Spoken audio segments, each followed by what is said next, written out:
샬롬. 오늘 하나님 말씀은 요한계시록 3장 14절에서 20절 말씀입니다. 함께 합독하시겠습니다. 라오디게아 교회의 하자에게 편지하라. 아멘이시오 충성되고 참된 증인이시오 하나님의 창조의 근본이시니가 이르시되 내가 내 행위를 아노니 내가 차지도 아니하고 뜨겁지도 아니하도다. 내가 차든지 뜨겁든지 하기를 원하노라. 내가 이같이 미지근하여 뜨겁지도 아니하고 차지도 아니하니 내 입에서 너를 토하여 버리리라. 내가 말하기를 나는 부자라 부요하여 부족한 것이 없다 하나 내 곤고한 것과 가련한 것과 가난한 것과 눈먼 것과 벌거벗은 것을 알지 못하는도다. 내가 너를 권하노니 내게서 불로 연단한 금을 사서 부요하게 하고 흰옷을 사서 입어 벌거벗은 수치를 보이지 않게 하고 안약을 사서 눈에 발라 보게 하라. 무릇 내가 사랑하는 자를 책망하여 징계하노니 그러므로 네가 열심을 내라. 회개하라. 볼지어다 내가 문 밖에 서서 두드리노니 누구든지 내 음성을 듣고 문을 열면 내가 그에게로 들어가 그로 더불어 먹고 그는 나와 더불어 먹으리라. 아멘. 오늘 말씀 제목은 예수님과 하나됨입니다. 2023년 새해가 밝았습니다. 하나님께서 우리에게 주시는 참 평안과 강건케 하심을 예수님의 이름으로 축복합니다. 아멘. 우리 주변을 돌아보면 안타깝게도 우리 주님은 스스로 그리스도인이라고 말하는 수많은 사람들의 마음 문 바깥에 아직도 서 계십니다. 계속해서 우리의 마음을 두드리고 계십니다. 왜 그럴까요? 우리가 진짜로 예수님을 모셔드리기 싫어하기 때문입니다. 계시록 3장 20절 말씀을 다시 한번 읽어보면 볼지어다 내가 문 밖에 서서 두드리노니 누구든지 내 음성을 듣고 문을 열면 내가 그에게로 들어가 그와 더불어 먹고 그는 나와 더불어 먹으리라 라고 말씀하고 있습니다. 라오디게아 교회를 통해서 우리에게 주시는 교훈을 살펴보겠습니다. 첫째로 생각해 볼 질문입니다. 예수님을 마음에 영접하셨습니까? 입니다. 우리에게 가장 중요한 분이 예수님이십니다. 예수님은 지금도 우리와 같이 계십니다. 이것은 엄청난 일입니다. 그런데 실제로 예수님이 우리와 함께 하시는 이 엄청나고 놀라운 일을 우리가 거의 누리고 있지 못하다는 것을 알고 계십니까? 예수님은 이렇게 말씀하셨습니다. 요한복음 1장 12절에서 13절 말씀입니다. 영접하는 자 곧 그 이름을 믿는 자들에게는 하나님의 자녀가 되는 권세를 주셨으니 이는 혈통으로나 육정으로나 사람의 뜻으로 나지 아니하고 오직 하나님께로부터 난 자들이니라. 아멘. 우리가 다 주의 일을 한다고 하면서 하나님께 예배를 드리고 신방하고 특별집회나 수련회에 참석할 때조차 예수님을 생각하지 못하고 예수님이 우리의 우선적인 관심이 아닐 때가 너무나도 많이 있다는 것입니다. 범사에 하나님을 인정한다고 하고 주님을 사랑한다고 하면서도 믿음도 있다고 하는 우리에게 예수님은 말씀하십니다. 지금도 우리가 예수님 한 분에게만 집중하기를 원하시는 것이죠. 그것이 곧 주님의 마음이기 때문입니다. 우리가 둘째로 생각해 볼 질문입니다. 예수님을 진짜로 영접했다면 입니다. 우리가 다 예수님을 믿고 예수님을 우리 마음에 모셔드렸다면 우리에게는 놀라운 변화가 일어나야만 합니다. 내 양은 내 음성을 들으며 요한복음 10장 27절 말씀에 기록하고 있습니다. 주님은 분명히 내 양은 내 음성을 듣는다고 말씀하셨습니다. 그렇다면 당신은 주님의 음성을 들으십니까? 예수님이 나와 함께 하시기 때문에 모든 두려움과 염려가 다 사라졌습니까? 예수님이 나와 함께 하시기 때문에 이제 더 이상 은밀한 죄를 짓지 않습니까? 예수님이 나의 선한 목자가 되시니 이제는 부족한 것이 없이 정말 행복하십니까? 당신이 도무지 이해할 수 없고 사랑할 수 없는 원수도 사랑하게 되었나요? 자아가 죽었습니까? 하나님의 나라를 믿으니 죽음에 대해서 두렵지 않습니까? 이것이 예수님 안에서 이미 우리에게 허락된 놀라운 변화들입니다. 우리가 예수님만 믿어도 이렇게 되는 것입니다. 우리는 다 예수님의 종이 된 사람들입니다. 주님을 위해 자신의 삶을 전적으로 드리기를 원하는 사람들이 이렇게 되어야 마땅합니다. 그런데 실제로 이런 말을 들을 때마다 우리 마음에 두려움이 일어납니다. 전혀 아멘이 안 되는 그런 항목들이 있습니다. 그 이유가 무엇일까요? 그것이 어려워서인가요? 아니면 원수를 사랑하는 게 너무 어렵기 때문에, 혹은 자아가 죽는 게 너무 어려워서 그럴까요?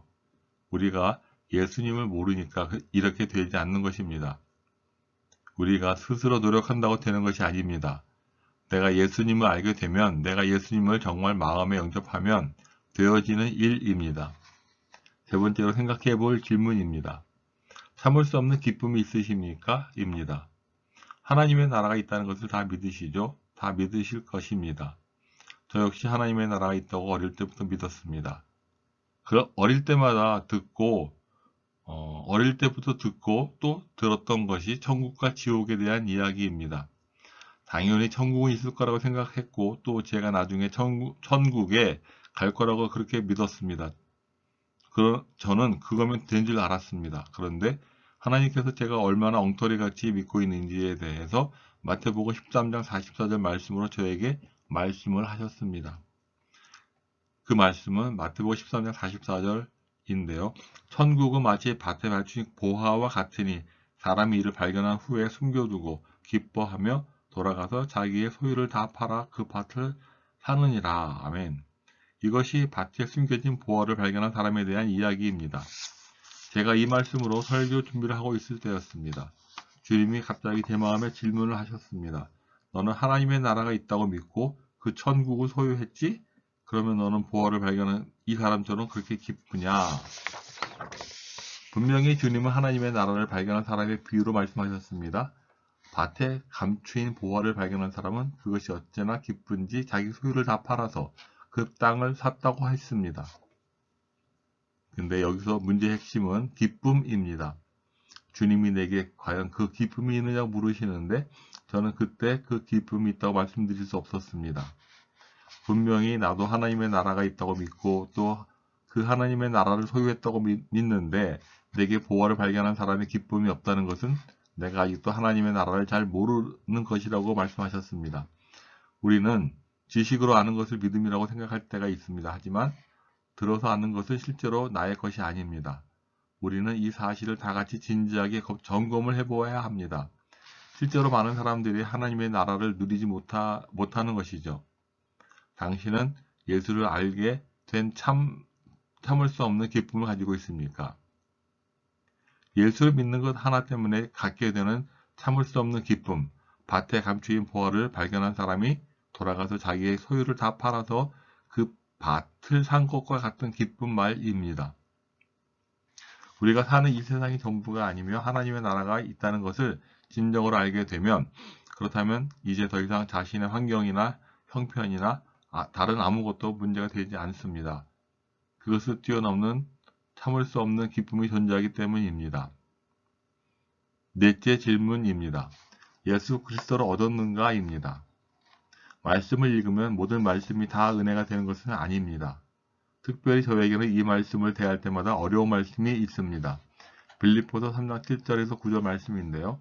그러나 무엇이든지 내게 유익하던 것을 내가 그리스도를 위하여 다 해로 여길 뿐더러 또한 모든 것을 해로 여김은 내 주 그리스도 예수를 아는 지식에 가장 고상하기 때문이라.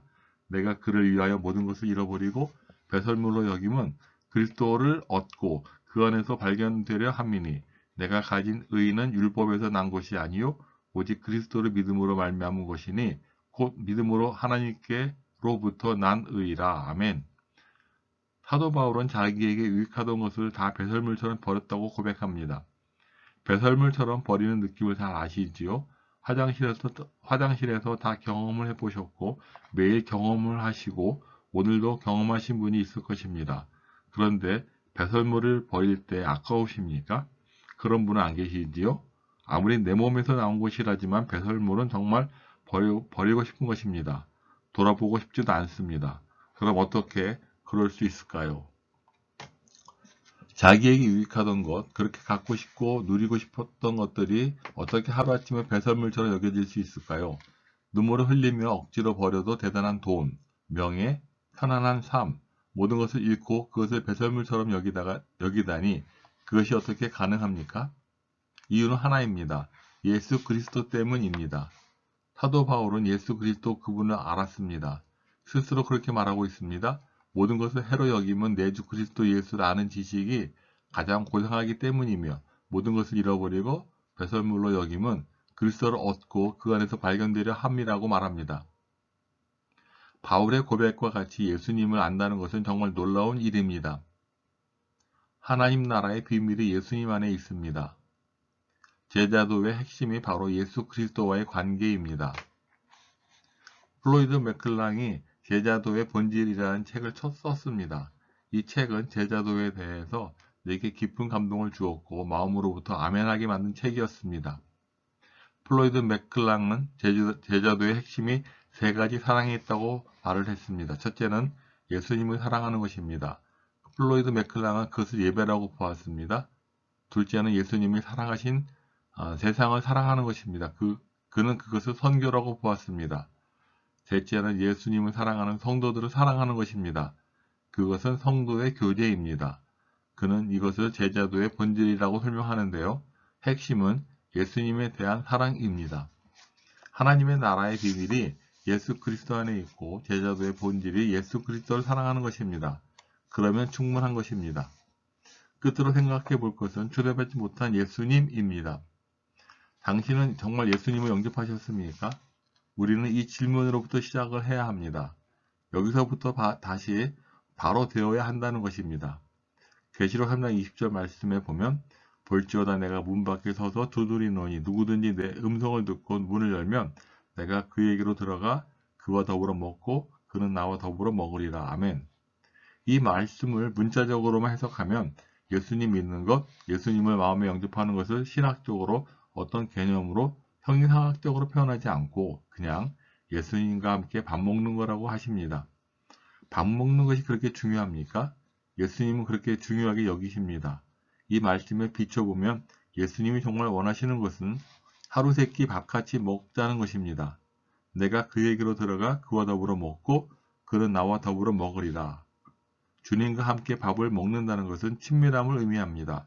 예수님은 우리가 예수님을 믿을 때 매 끼 밥 같이 먹는 것과 같이 친밀하게 예수님을 알게 되기 원하십니다. 내 안에 오신 분, 예수님과는 항상 같이 먹을 수 있습니다. 예수님 믿는다는 것이 막연하게 생각되십니까? 내가 예수님을 영접했다는 것은 예수님이 진짜 내 마음에 오셔서 이제 나와 하루 세 끼 밥을 같이 먹는 분이 되셨다는 뜻입니다. 작은 것 같지만 식사하는 순간에도 늘 주님을 생각할 수 있는 그런 사람이 되는 것을 우리 주님이 원하시는 것입니다. 예수님은 제자들을 부르실 때 세 가지 목적을 말씀하셨습니다. 마가복음 3장 13절 말씀을 우리 함께 합독합니다. 또 산에 오르사 자기가 원하는 자들을 부르시니 나아온지라. 이에 12를 세우셨으니 이는 자기와 함께 있게 하시고 또 보내사 전도도 하며 귀신을 내쫓는 권능도 가지게 하려 하심이로라. 아멘. 예수님이 제자를 부르신 첫 번째 목적도 예수님과 함께 있게 하시기 위해서입니다.